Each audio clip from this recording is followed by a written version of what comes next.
वैज्ञानिक कारण है। इसलिए हर एकादशी को व्रत रहने का प्रयास करिए, कम खाने का प्रयास करिए, ठीक ना। आज एकादशी है, लेकिन धरती पर एक स्थान ऐसा है जहां एकादशी का कोई प्रभाव नहीं है। कहां? जगन्नाथपुरी।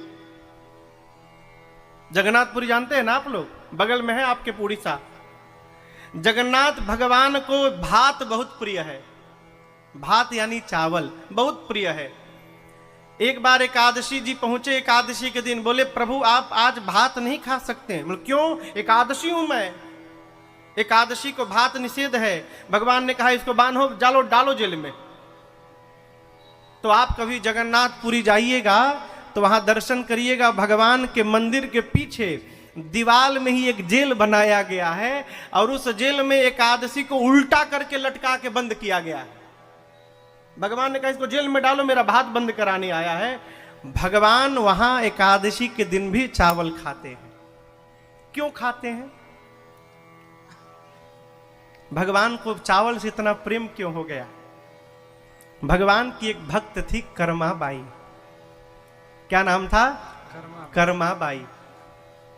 मांग मांग के गुजारा करती थी वो। एक दिन मंदिर में गई तो देखी कि पुजारी जी दोपहर में भगवान को भोग लगा रहे थे। कर्मा बाई ने भगवान से कहा ठाकुर जी पुजारी तो भूखों मार डालेगा आपको, बताइए दोपहर हो गया आपको कुछ खिलाया नहीं अब तक। प्रभु मंदिर की व्यवस्था में तो मैं हस्तक्षेप नहीं कर सकती हूँ, आप एक काम करिएगा ठाकुर जी, कल से सुबह सुबह मेरे घर आ जाइएगा आप 6 बजे, मैं आपको कुछ खिला दूंगी और उसके बाद पेट में कुछ पड़ा रहेगा तो आराम से रहिएगा, फिर दोपहर में चकाचक पाइएगा। इतना मंदिर में बोल के कर्मा बाई गई। कर्मा को विश्वास था कि कन्हैया जरूर आएगा।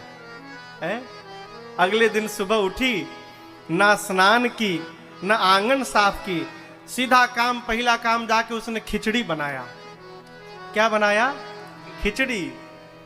खिचड़ी बनाकर अभी बैठी थी बेचारी, तब तक एक 6-7 साल का बालक द्वार पर आया, कहा मां बुलाई हो, भूख लगी है, जल्दी कुछ खिला दे मां। भगवान ही बालक बन के चले गए।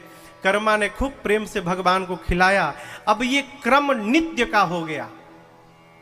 रोज सवेरे भगवान 6 बजे जाते थे, कर्मा के घर में खिचड़ी खाते थे और फिर मंदिर में चले आते थे। एक दिन कर्मा भगवान को खिला के विदा की और उसके बाद बर्तन साफ कर रही थी तो एक महात्मा गुजरे। तो महात्मा ने पूछा कर्मा से कि अरे इतने सवेरे तुम भोजन बना के खा ली? बोले मैं नहीं खाई हूं ना, वो कन्हैया आता है रोज खाने के लिए।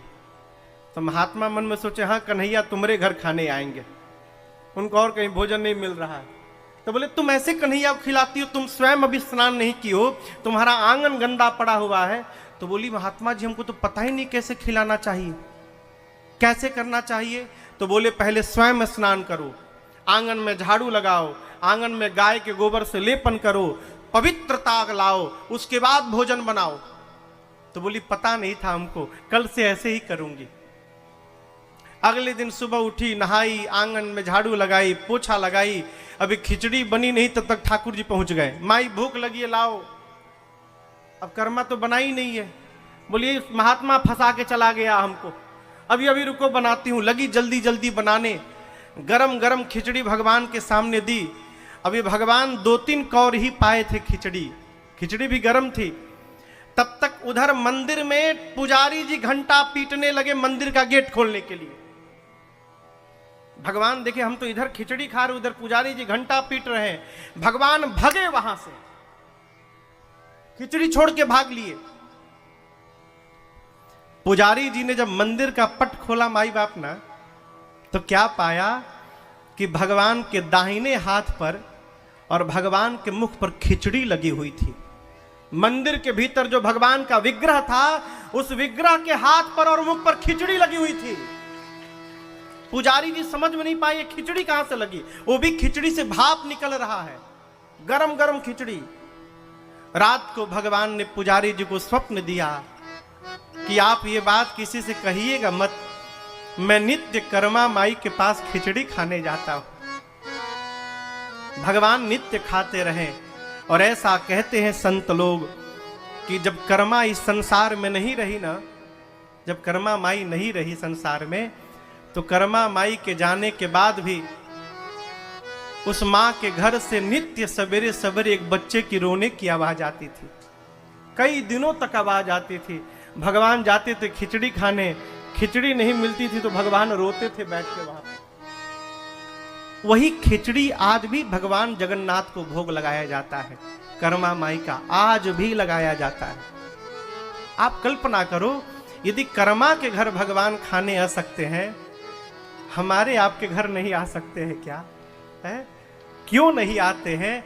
हम भगवान को खिलाना ही नहीं चाहते।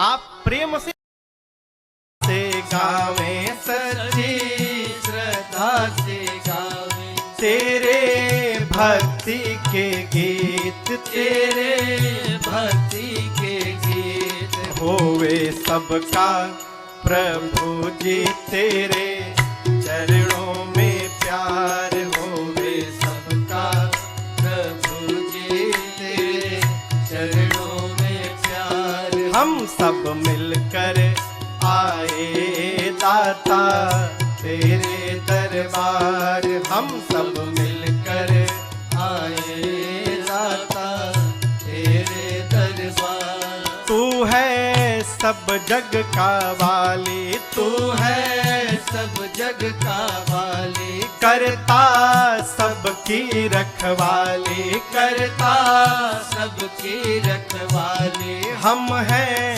रंग रंग के पौधे, हम हैं रंग रंग के पौधे। तुम हो हम सब के माली, तुम हो हम सब के माली।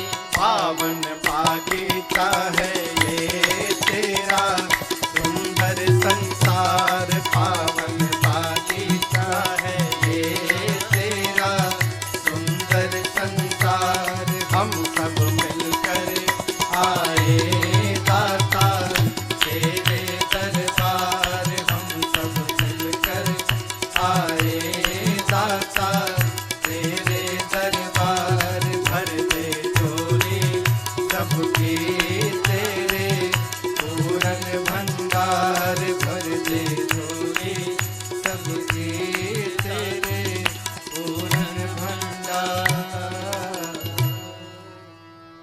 हम सब मिलकर आए दाता तेरे दरबार, पूरे परिवार के साथ। देखिए, एक मध्य प्रदेश में एक स्थान है सीधी जिला, जानते हैं आप लोग? सीधी, सीधी में एक स्थान है बहरी, बहरी न हो बहरी। हम पिछले साल कथा गाने गए, तो जो भैया कथा कराए थे संत बहादुर सिंह जी, उनके घर के ठीक सामने एक मंदिर है। तो हम गए मंदिर में जब दर्शन करने, तो कोई अपने घर के ठाकुर जी को लाके वहीं रख के चला गया था। तो हमने पूछा कि वो ठाकुर जी को यहाँ क्यों छोड़ के चले गए? तो महाराज जी, उनके पिताजी पूजा करते थे, अब पिताजी रहे नहीं तो पूजा करेगा कौन, इसलिए उनके घर के बच्चे ठाकुर जी को मंदिर में छोड़ के चले गए। ये कब होगा? जब आप अकेले पूजा करेंगे और अपने बच्चों को भगवान से नहीं जोड़ेंगे, तो आप रहेंगे तब तक तो पूजा होगी, लेकिन आपके जाने के बाद भी ठाकुर जी मंदिर चले जाएंगे, घर में नहीं रहेंगे। इसलिए आपके जाने के बाद में घर में सेवा बनी रहे ठाकुर जी की, इसलिए बच्चों को बचपन से भगवान में जोड़ के रखिए।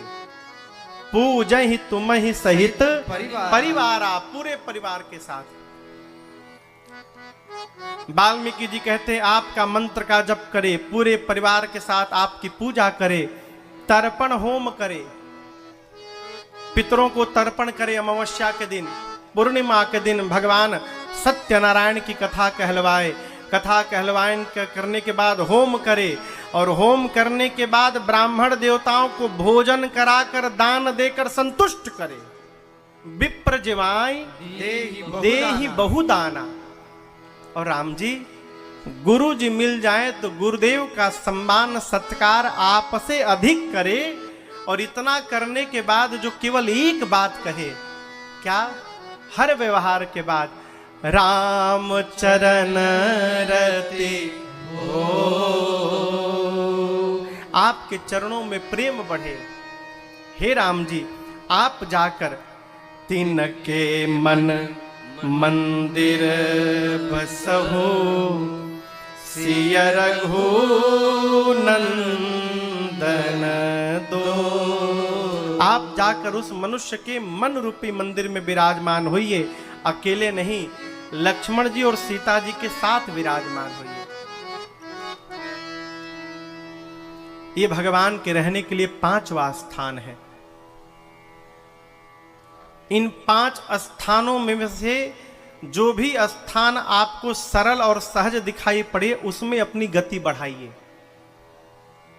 देखिए, एक स्थान पर भोजन करने के लिए यदि 10 प्रकार की सब्जी रखी है, तो ये आवश्यक नहीं है कि 10 सब्जी को खाएंगे तभी पेट भरेगा।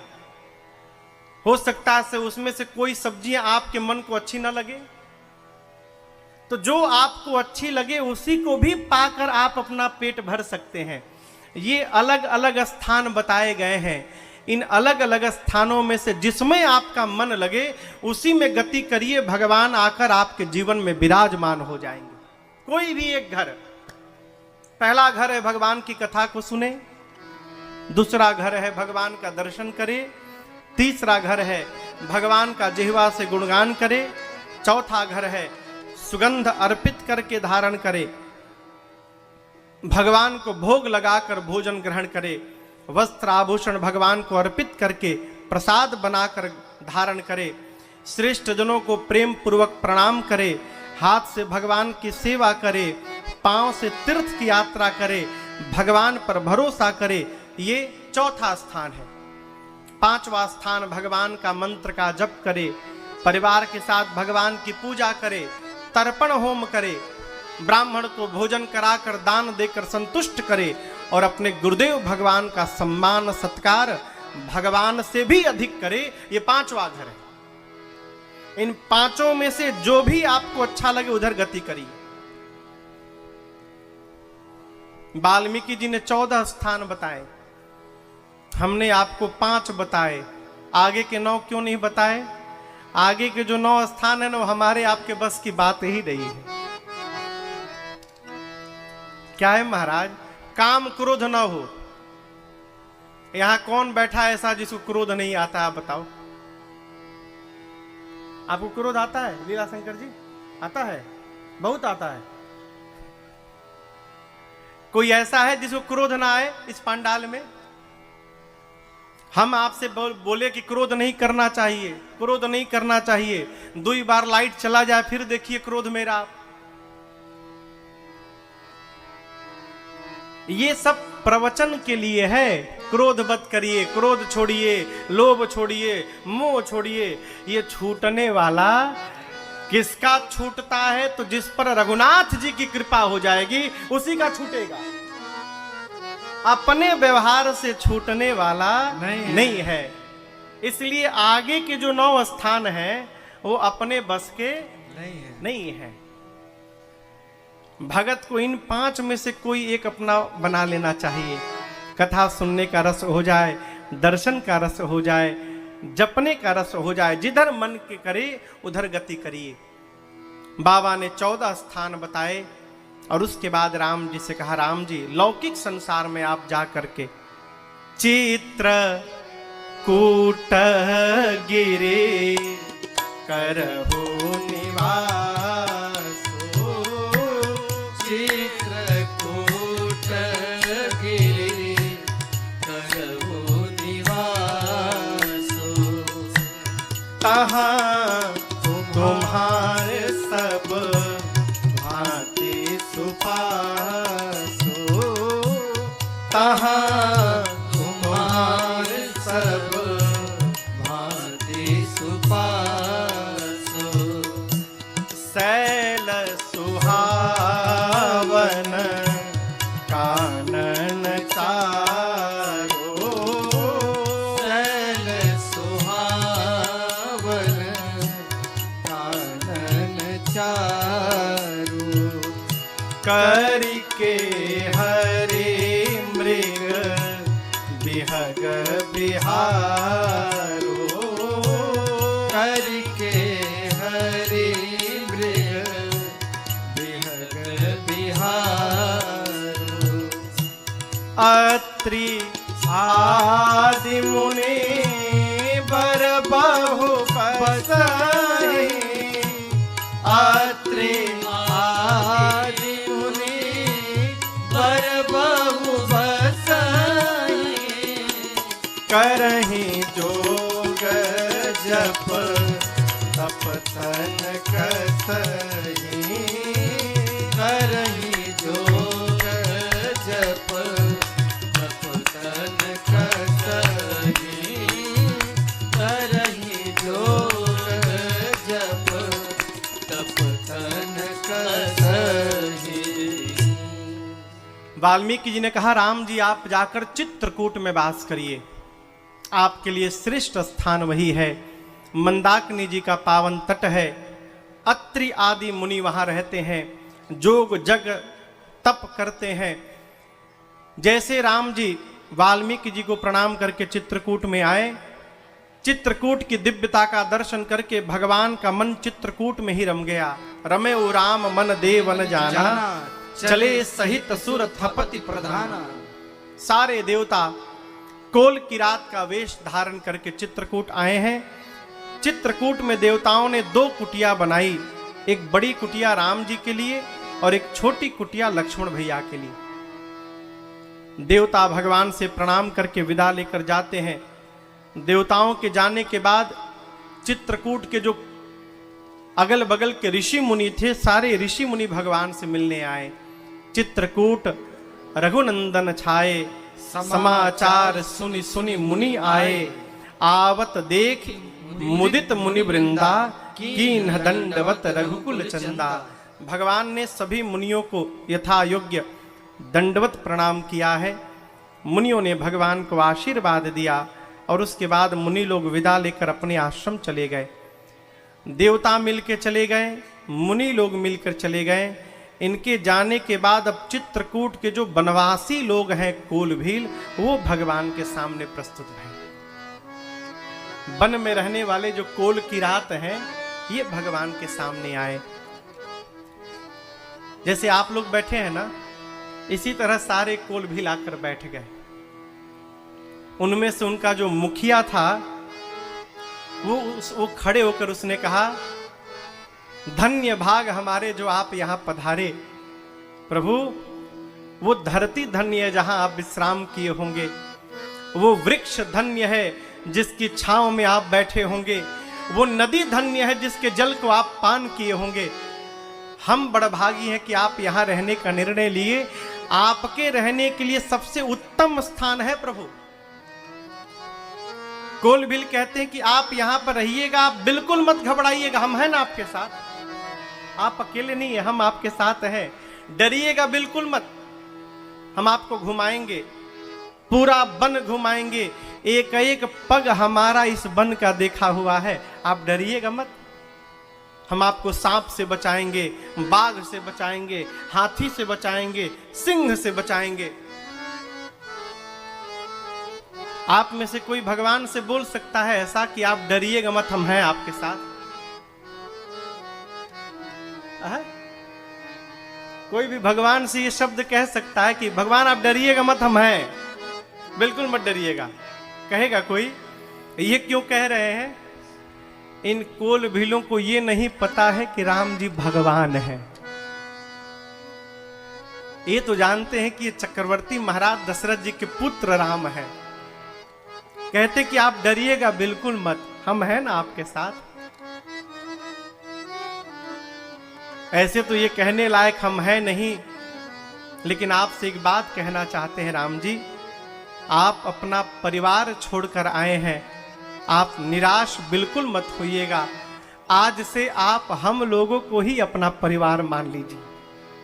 हम सेवक परिवार समेता,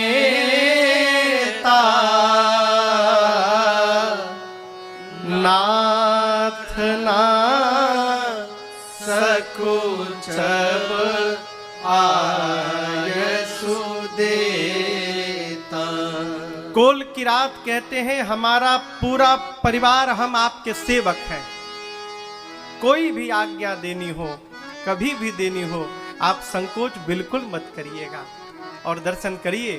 राम जी बड़े ध्यान से इनकी बात को सुन रहे हैं। किसी ने गोस्वामी तुलसीदास जी से यहां प्रश्न किया कि गोस्वामी जी आप क्या बोल रहे हैं? भगवान इन कोल भीलों की बात सुनेंगे इतने ध्यान से हैं? जिस भगवान को वेद नहीं जान पाए, मुनि लोग जिनका मनन नहीं कर पाए, वो भगवान इन कोल भीलों की बात ऐसे सुन रहे हैं जैसे पिता अपने बच्चे की बात को सुनता है। क्यों सुन रहे हैं? भगवान शंकर इस प्रश्न का उत्तर देते हैं। राम जी क्यों सुन रहे हैं? बाबा कहते हैं राम ही केवल प्रेम प्यारा, राम ही केवल प्रेम प्यारा।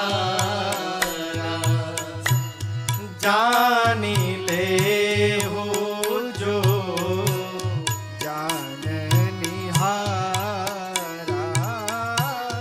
जानी ले हो जो जान निहारा। राम सकल बन चर तब तो से, राम सकल बन चर तब तो से, कहीं मृदु बचन प्रेम परितो से, कहीं मृदु बचन प्रेम परितो से, कहीं मृदु बचन प्रेम परितो से। भगवान शंकर ने उत्तर दिया राम जी को केवल प्रेम प्रिय है। क्या प्रिय है? प्रेम। राम जी को क्या प्रिय है? केवल लगाया, केवल और केवल भगवान को प्रेम प्रिय है। और ये भी बात सबके लिए नहीं है। कहते हैं जाने ले हो जो जानने हृदय में प्रेम लेकर भगवान की शरण में जाइए, आपका जीवन में सर्वकाल मंगल ही मंगल होगा। क्या होगा? मंगल होगा। केवल प्रेम लेके प्रस्तुत होइए। अरे हर खुशी मिल जाएगी तुझे, संसार की हर खुशी मिल जाएगी,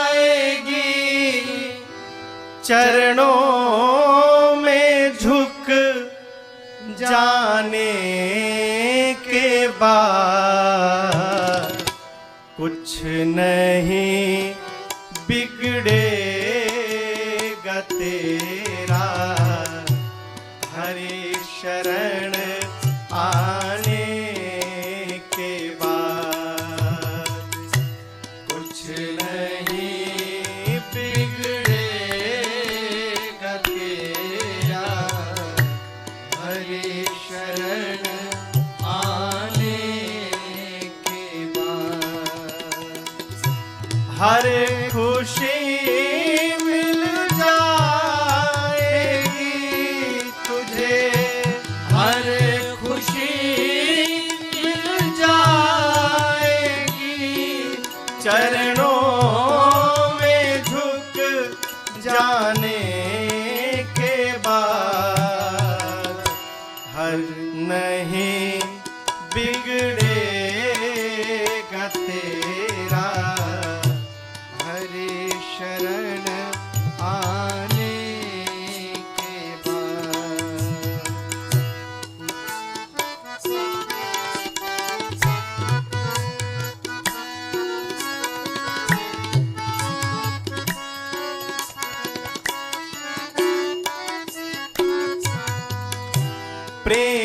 प्रेम के मंजिल के राही कष्ट पाते हैं मगर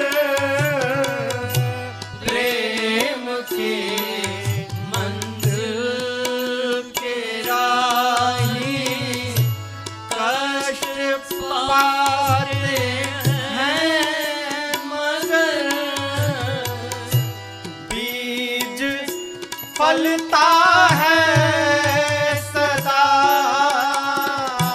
बीज फलता है सदा कब मिट्टी में मिल जाने के बाद कुछ नहीं बिगड़े के बाद। भगवान की शरण में जाइए, शरीर से न जाइए, मानसिक शरणागति होइए। मानसिक शरणागति समझ रहे हैं? मन भगवान में लगा रहे।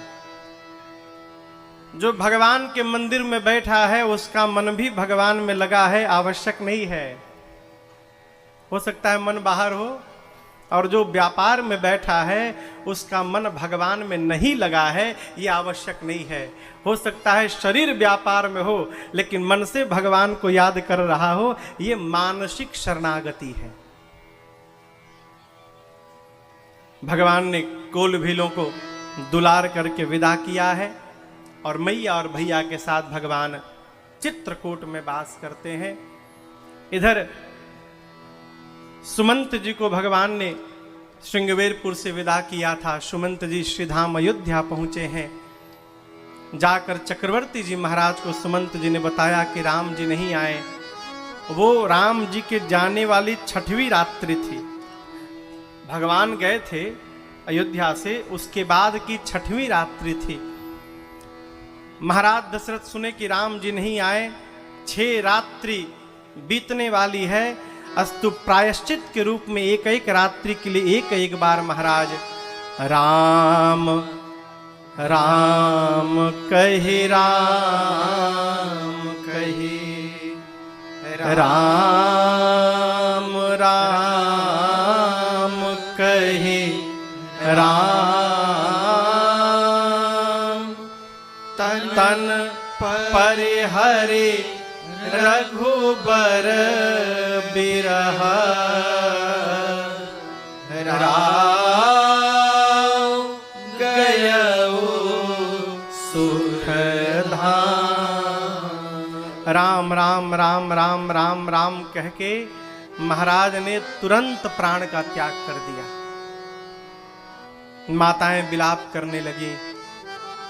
गुरुदेव भगवान आए हैं प्रातः काल, ज्ञान उपदेश करके महाराज के पार्थिव शरीर को नाव में तेल भरकर महाराज ने गुरुदेव ने सुरक्षित कराया है।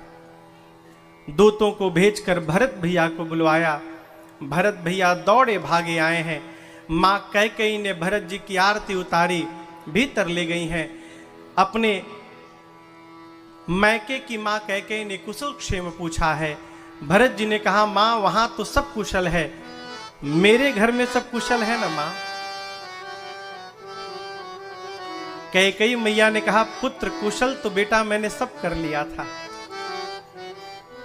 मंथरा ने बहुत सहायता की, लेकिन क्या कहूं भरत, ब्रह्मा जी ने एक बात बिगाड़ दी बीच में। भरत जी बोले क्या हुआ माँ? माँ कैकेयी ने कहा पुत्र सब कुछ ठीक हो गया था, लेकिन अचानक आपके पिताजी चले गए। ऐ भरत भैया सुने पिताजी नहीं रहे हो, तात तात कह के भरत जी खड़े खड़े गिर पड़े। तात तात, हाँ तात तात पुकारी, गिर पड़े। मां कैकेयी ने संभाला है। भरत जी ने पूछा कारण बताओ मुझे मां। मां कैकेयी ने पूरी बात बताई। देखिए मां कैकेयी जो कुछ भी कर रही हैं उसके परिणाम को भली भांति जानती हैं।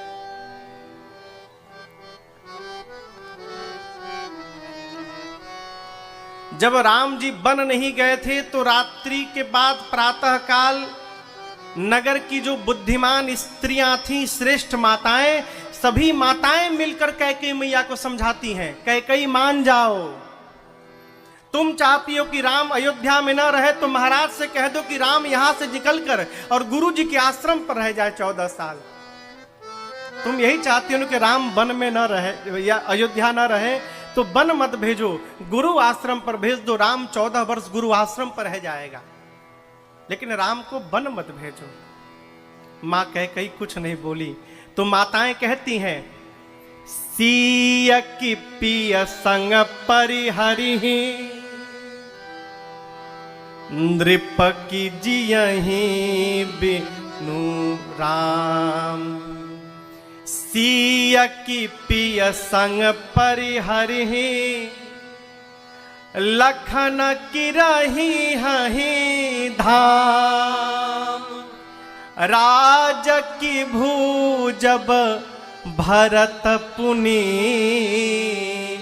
नृप की जियहि बिनु राम।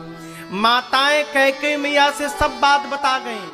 कैकेयी, यदि राम वन चला गया तो क्या सीता जी राम जी का साथ छोड़ेंगी? क्या लक्ष्मण जी अयोध्या में रुकेंगे? क्या भरत अपने भैया के आसन पर जीवन में कभी बैठेंगे? और क्या राम चले गए तो महाराज दशरथ प्राण को रख पाएंगे? चारों में प्रश्नवाचक चिन्ह लगा है। क्या सीता जी राम जी को छोड़ेंगी? कदापि नहीं। क्या लक्ष्मण जी अयोध्या में रहेंगे? कदापि नहीं। क्या भरत राजा बनेंगे? कभी नहीं बनेंगे। और क्या राम के वियोग में महाराज जीवित बचेंगे? निश्चित नहीं बचेंगे। माताओं ने सब संकेत कर दिया, लेकिन उसके बाद भी मां कैकेयी निष्ठुर बनी है। क्यों?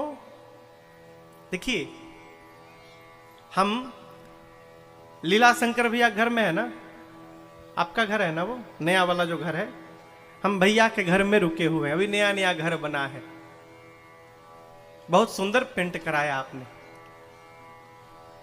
सजाया भी बहुत सुंदर है। लेकिन कल्पना करिए, नींव में जो पत्थर आपने दिया है उसके ऊपर भी पेंट कराया है क्या? हाँ, नींव में जो पत्थर गया है, आदमी हर साल नहीं तो 2 साल 3 साल में घर की पुताई कराता है। कुछ डैमेज हो जाए तो रिपेयर कराता है, लेकिन जो नींव में पत्थर गया है, जीवन में एक बार भी उस पत्थर के बारे में नहीं सोचता है। और कल्पना करिए, यदि वो नींव का पत्थर ही ना रहा तो आपके घर को बचाएगा कौन? जिस पत्थर से भवन बचा है उस पत्थर के बारे में कोई नहीं सोचता, पत्थर भी नहीं सोचता। यदि नींव के पत्थर अपनी पुताई की चिंता करने लगे ना, तो उस भवन को गिरने से कोई बचा नहीं सकता। नींव का पत्थर अपने आप को मिट्टी में मिला देता है, तब आलीशान महल खड़ा होता है। अब यहां समझिएगा, मां कैकेयी सब क्यों बर्दाश्त कर रही हैं? इसलिए मां बर्दाश्त कर रही है कि कैकेयी, जब तक तुम अपने आप को समाप्त नहीं करोगी, तुम नींव का पत्थर नहीं बनोगी, तब तक मर्यादा पुरुषोत्तम राम जैसा विशाल महल बनकर तैयार होने वाला नहीं है। राम, देखिए,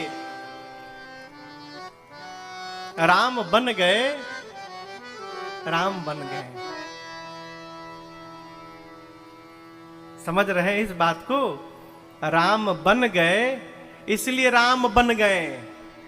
यदि राम बन न जाते तो राम न बन पाते। कौशल्या ने केवल राम को जन्म दिया था। कैकेयी मैया ने उस राम जी को 14 वर्ष के लिए वनवास देकर मर्यादा पुरुषोत्तम राम जी को जन्म दे दिया। इसलिए मेरी मां कैकेयी महान है। अपने, देखिए, आपके लिए बहुत लोग करेंगे, लेकिन आपके लिए अपने आप को समाप्त कौन करेगा? हो कौन करेगा? राम जी के लिए जितना बड़ा बलिदान मेरी मां कैकेयी ने दे दिया ना, उतना बड़ा बलिदान किसी ने नहीं दिया संसार में। मां, भरत जी पूछते, मां मुझे कारण बताओ। मैया कैकेयी पूरी बात बताती हैं। भरत जी सुने कि मेरे लिए कैकेयी ने राज सत्ता मांग ली। अब यहां भरत जी अपने को अपराधी मान लिए, अपने आप से कहते हैं, भरत मोर जन्म रघुबर बन लागे। भरत जी कहते हैं कि मेरा जन्म ही राम भैया को वनवास देने के लिए भया है। जीवन में कोई भी उत्पात हो परिवार में ना, तो सबसे पहले अपनी गलती ढूंढनी चाहिए। इस उत्पात में मेरी कितनी भूमिका है। हम क्या करते हैं, अपराध तो स्वयं करते हैं, लेकिन उस अपराध को अपने से कमजोर पे डाल देते हैं। बरियार पर नहीं, कमजोर पे। मजबूत पे डालेंगे तो उठा के पटक देगा, और कमजोर को ढूंढते हैं क्योंकि वो तो कुछ बोलेगा नहीं बेचारा। भरत जी अपराध अपने में देखते हैं। न पापी भरत तूने जन्म लिया होता, न तुझे राजा बनाने का कैकेयी सपना देखती। तेरा जन्म ही राम जी को बन देने के लिए भया है। भरत जी यहां मां कैकेयी को बहुत कुछ सुनाए। मंथरा आई, शत्रुघ्न भैया ने मारा मंथरा के कुबर पर एक लात। जाकर कौशल्या मैया से मिले, मां ने भरत जी को बहुत समझाया है। प्रातः काल गुरुदेव भगवान आए, सरजू जी के तट पर चंदन की लकड़ी से चिता सजाई गई। भरत भैया ने पिताजी को अग्नि दी है। उसके बाद त्रयोदश संस्कार पूर्ण भया, और त्रयोदश संस्कार के बाद सभा बैठी है, श्रद्धांजलि सभा। इस सभा में पूरा परिवार है। गुरुदेव भगवान ने जगत की नायक चर्चा की। देखिए, जीवन में ऐसी परिस्थिति में जब कुछ बोलने का अवसर आए ना, तो ऐसी ही बात करना चाहिए कि सामने वाले का भार और संकोच कम हो जाए। गुरुदेव कहते हैं, भरत जी आप पिताजी की मृत्यु के लिए सोच रहे हैं। ब्रह्मा जी मनुष्य को बनाए तो 6 वस्तुओं को अपने पास रखकर बाकी सब कुछ मनुष्य को दे दिए। ये 6 वस्तु क्या है? हानि, लाभ, जन्म, मरण, यश और अपयश। इस पर हमारा आपका कोई अधिकार नहीं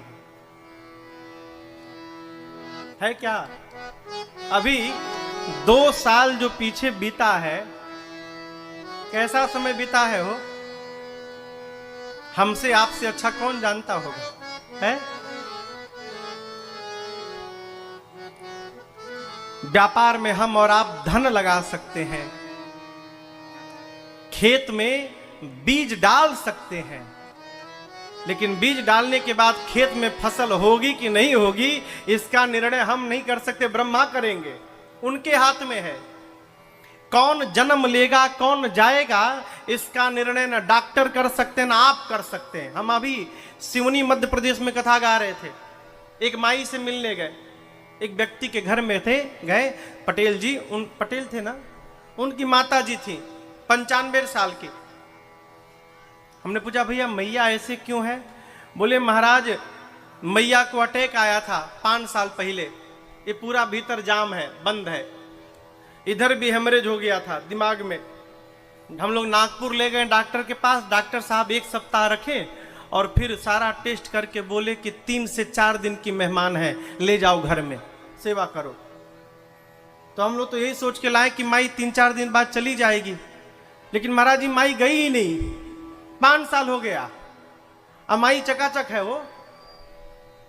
अब आप कल्पना करिए, डॉक्टर साहब बोले 3 दिन में माई चली जाएगी, अब 5 साल में माई चकाचक आनंद ले रही है। ये क्या है?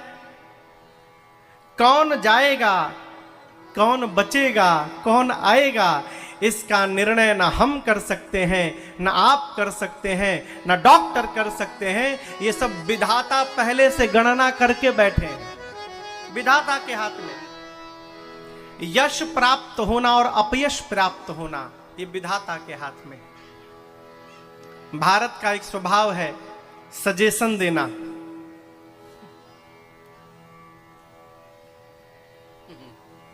कोरोना के पीरियड में फोन कर दीजिए, गले में खराश है, काढ़ा पियो, काढ़ा पियो, तुलसी दल जगह, भाप लो, भाप लो। जिसको फोन करिए वही दवाई बताता है।